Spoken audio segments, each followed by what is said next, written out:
All right, we're going to be talking about a new report out on congressional members of Congress and the kind of economic distribution of resources in the districts that they represent. We're joined by Mike Williams and Sam Geduldig of United by Interest. Gentlemen, thank you so much for joining us. Thank you. Thanks for having us. We can put this first element up on the screen. So this report that you guys put out goes through basically every member of Congress and all of the different caucuses and coalitions, and tries to figure out which ones have the kind of highest average median income and which ones have the lowest average median income, and draw some lessons out of that. So, and first of all, just to be clear here, United by Interest, this is you guys are Washington lobbyists. Like, you represent like mostly corporate clients who have business before Congress and are trying to figure out the smartest ways to navigate Congress in their interests. Is that an accurate description? What would you guys say it is that you do here? No, at its essence, yes. We are advocating on behalf of clients, and yes, they are corporate, but we are trying to take a different approach relative to your traditional lobbying firm. We're trying to find that middle ground. We're trying to find that commonality of interest between the two sides, right? And is there a way to have members to work cooperatively together? And what we have discerned is that there is, right? There is a commonality of interest as it pertains to economic inequality. And I think that's the crux of this report, where we wanted to demonstrate that there are more alignments of interest between Republicans and Democrats, particularly on the sort of opposing side of the more polarized segments of the political spectrum. Yeah, and Sam, let's get to the key finding of this report. What you found here, and to back up, and as you guys say in your kind of memo that is attached to this, it is the kind of wealthier liberal and moderate districts, swing districts, that get almost all of the kind of PAC money and political attention showered on them from K Street, with the rest of the districts kind of ignored because they don't face competitive elections for the most part, or they face competitive primaries, but they don't face competitive partisan elections. But your most fascinating finding is that the two kind of poorest caucuses in Congress are the anti-woke caucus and the Congressional Black Caucus. Sam, can you talk a little bit about what you found here and whether it surprised you or not? I got to be honest, it didn't surprise me. Mike and I have been going to meetings, fundraisers. I kind of consider the people that live in Washington, D.C. and make a living here for, 10 plus years. Ryan, Emily, you guys are part of this thing. It's the political industrial complex. And we are indeed. All, whether you hate it or love it, we're all part of it. We never leave. Members of Congress do. And there's a lot of anger thrown at Congress. They don't get it. They're immature. They're hostile. They're bomb throwers. You've heard all the names. The people that get to define those members of Congress is the political industrial complex. It's academia, it's think tanks, it's lobbyists, it's public affairs firms, it's law firms, it's journalists, it's cable news. And when we call these people these names, it's almost like second nature anymore. In my opinion, it just reeks of class bias. We love to hate members of Congress from the poorest congressional districts. We love to, and if we're not hating them, we're dismissing them as not important, not important to the debate, not important to, the final end result product of whatever it is that needs to happen or shouldn't happen. And we just dismiss them so quickly. And in my opinion, when we do that, we're just dismissing the constituencies that live in those congressional districts. Often, almost 100% of the time, they're poorer than the median average of the United States. And to the other point here is the wealthier districts represent politicians that are kind of showered with love. They're responsible, reasonable, thoughtful, productive. Those are the members from the wealthier districts. And to me, it just reeks of class bias. I know I'm not saying anything new to your like viewers, but to DC, it's like someone needs to grab them by the lapels and be like, you're classists. It's terrible. Like, wake up. Yeah. And so the average medium income you found, I think it's so helpful to put numbers on this. The Problem Solvers Caucus, which considers itself bipartisan, the average medium income is $79,000 a year. Tuesday Group, so that's the Republicans, they're at $77,555,000 a year. My favorite here is the Civility and Respect Caucus. They're at $75,000 for their average median income. And what happens is it's a denigration on class basis of populism in the House of Representatives, which are supposed to represent the people that elect you into the office. And Mike, one question I had for you is you talked earlier about how the numbers, the sort of end goal, as you guys are putting these numbers together, is to see where there's perhaps points of agreement, consensus, cooperation. And what's interesting about that project is it kind of turns consensus in Washington on its head. Whenever there is bipartisanship and cooperation, it's typically coming out of the Problem Solvers Caucus, which just represents centrists that happen to come from the Democratic and Republican parties, but they're from wealthy districts and have a lot of their same takes on SALT and all that good stuff. So what would it look like actually to start targeting people, those coalitions that come from, maybe it's anti-woke and Congressional Black Caucus? Is there a way to find bipartisanship and cooperation among those different groups? You think so, right? I mean, we've had some projects in the past where we've actually gotten members of the Black Caucus and the Tri-Caucus, quite frankly, working cooperatively with Republicans once they're aware of the alignment relative to their constituencies.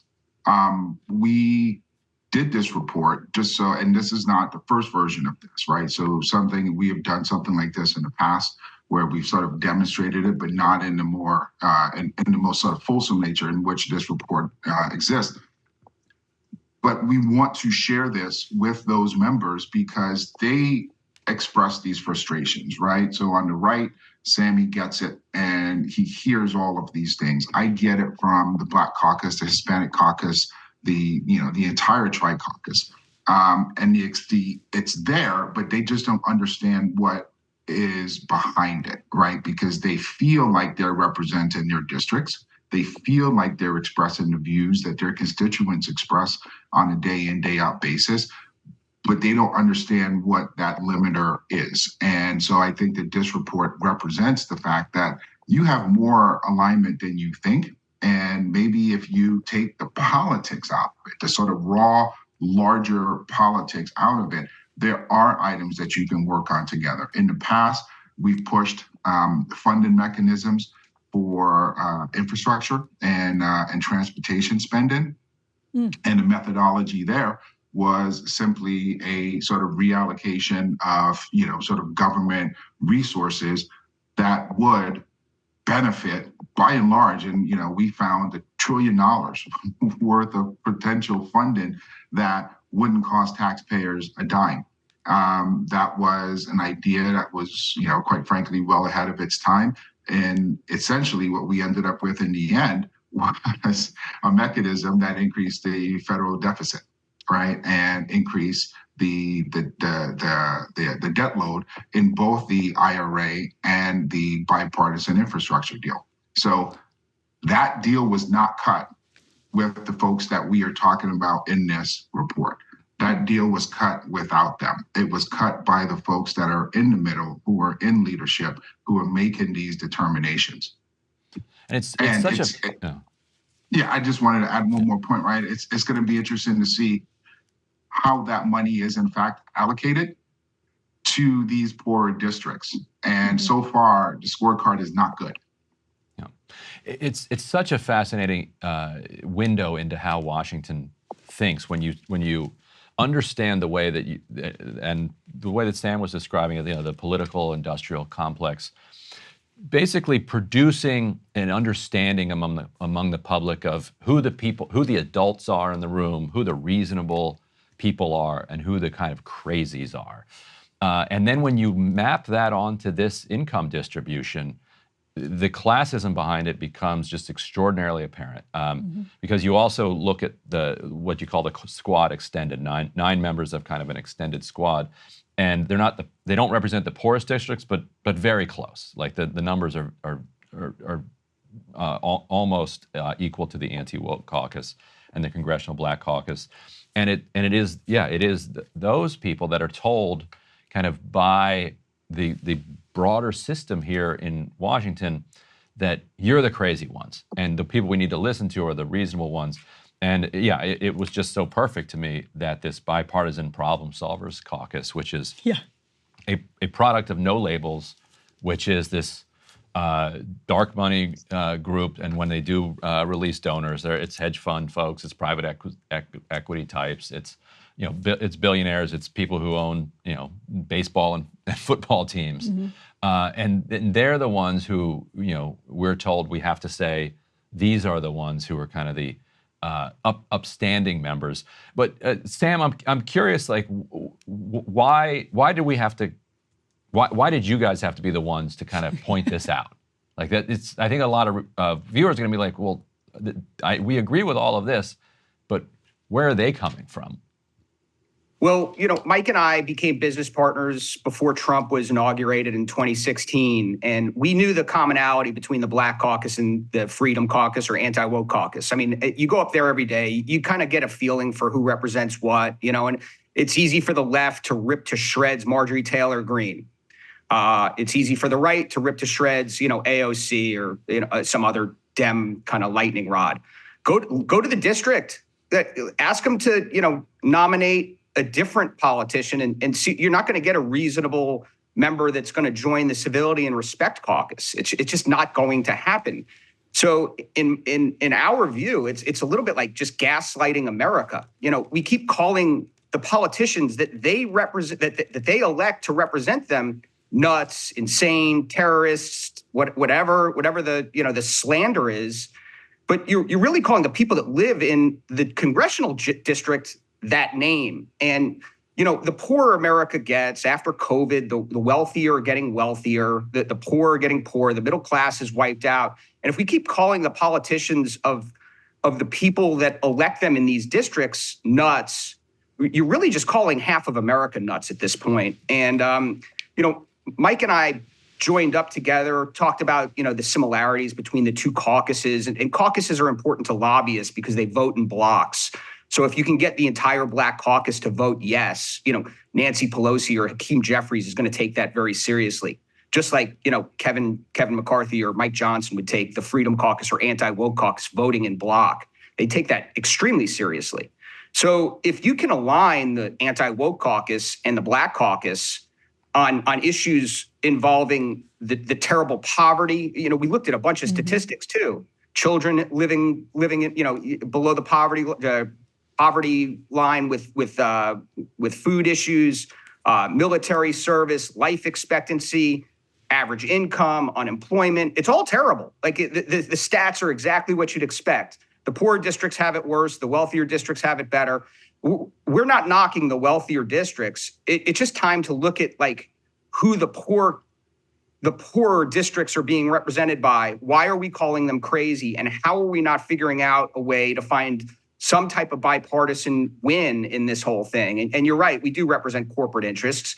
And a lot of the ideas that come out of, the center are regressive in nature, and they really hurt these districts. So Mike and I, kind of became business partners with the idea that we could align Black Caucus members, Anti-Woke Caucus members on the principle that, you're both getting screwed. Your skin color is the only statistic that's different. Everything else is the same. You're living less long. You're less healthy. You're less wealthy. It's really tough in these districts, and it's time someone kind of paid attention to that, I think. No, it reminds me of how John McCain famously derided the then Tea Party members as wacko birds, and that was the media absolutely loved that. And when we go back and look at the Tea Party era, we see that some of the denigration on a class basis of Tea Party activists gave way to Donald Trump. People were so sick of it. And to your guys' point, the less tolerance there is for dissent, the wilder that dissent is going to get. It's going to take all kinds of crazy forms that the media hates more and more and ratchets up tensions in the country without solving the very real problems that people are taking different sort of forms of expression to address. Yeah, and you'll often hear AOC in particular, but also some other members of the squad, when they're getting criticized by fellow Democrats, to say, look, what do you want me to say? Like, I'm representing my district here. Yeah. Like this, That's what I was you elected don't to like do. it? I'm sorry. Like, this is like, and I think, Sam, your point is a good one. If you get rid of them, who do you think is going to replace them? Mm-hmm. Somebody who's saying, the same things or being even more aggressive about it. Yeah. So, but anyway, feels weird to say, but I wish you corporate lobbyists good luck in this project. No, thank you so thank much. you. It's such interesting research. It'd be interesting to qualitatively map it onto, or quantitatively map it onto media coverage too, because I think you would find what we all know to be true. Yeah, But very interesting stuff. All right. So The political industrial complex. there you go. Thanks, Sam. We'll put a link to the report in the show notes here so people can check it out. But Sam and Mike, thanks so much for joining us. Thank you. all right, well, that does it for us today on Counterpoints. Yeah.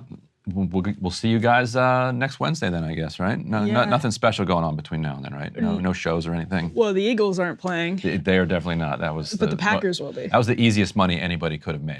You keep saying If you that. bet against, I never bet against the Eagles, but it was such easy money. Like, they were favored to win that game, which was utterly absurd. I think I would have taken the Bucks even if like they were giving like 15 points. Such a principled stand, though, to never bet against the Eagles. It's crazy. You can't do that. Yeah, my dad does that sometimes, and I understand it because then he feels better. He hasn't done it in a long time. Actually, he did it pretty recently now that I think about it. But his rationale was then the pain of the loss is offset by the fact that you made a little money off of it. Well, feel free to bet on the Packers. There you go. It's a good bet right now. But there is, of course, results coming out of New Hampshire next week, so we'll be all over that as well, heading into South Carolina. And then Super Tuesday, because, damn it, it's an election year. All right. All right, well, we'll see you next week on Counterpoints. Make sure to like, subscribe, comment. We appreciate all of it. Hey, if you liked that video, don't forget to hit the like button and subscribe to Breaking Points. If you want to see the rest of Counterpoints, go to breakingpoints.com to become a premium member and get the full uncut show every morning in your inbox and on Spotify. Help us build independent news and get the full show every morning at breakingpoints.com.